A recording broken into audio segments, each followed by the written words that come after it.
President Barack Obama said Wednesday that it is inexplicable and inexcusable that residents of Flint, Michigan, were not immediately informed about lead in their drinking water. That shouldn't happen anywhere, Obama told CBS television.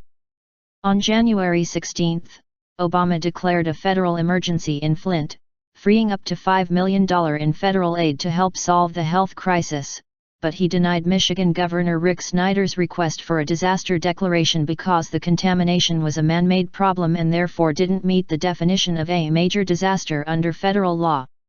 What is inexplicable and inexcusable is once people figured out that there was a problem, and that there was lead in the water, the notion that immediately families weren't notified, things weren't shut down, Obama told CBS.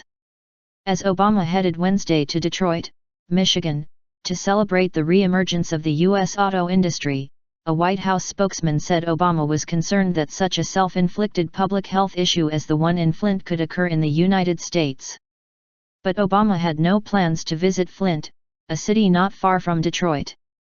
The financially ailing city of Flint switched its normal supply of tap water from nearby Detroit's system to the even closer Flint River in 2014 to save money.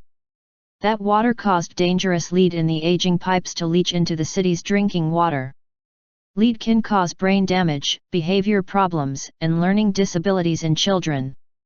Flint switched back to Detroit water last October, but the pipes continue to leach lead, and Flint residents are relying on bottled water until the problem is fixed.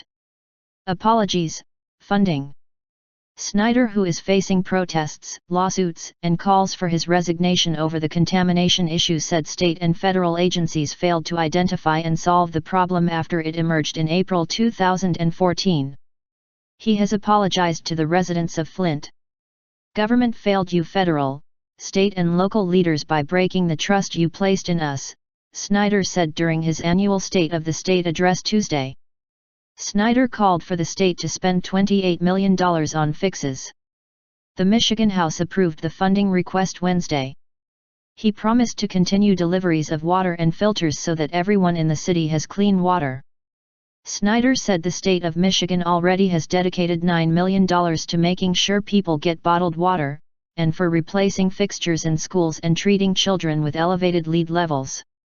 Representative Dan Kildee, a Democrat from Flint, said in an interview the $28 million sought by Snyder would not be enough to address Flint's long-term problems, including aiding as many as 9,000 children who may have suffered lead poisoning. These kids are going to need help for a long time, Kildee said. Snyder and the legislature need to step up and provide funding for long-term efforts beyond fixing the water system.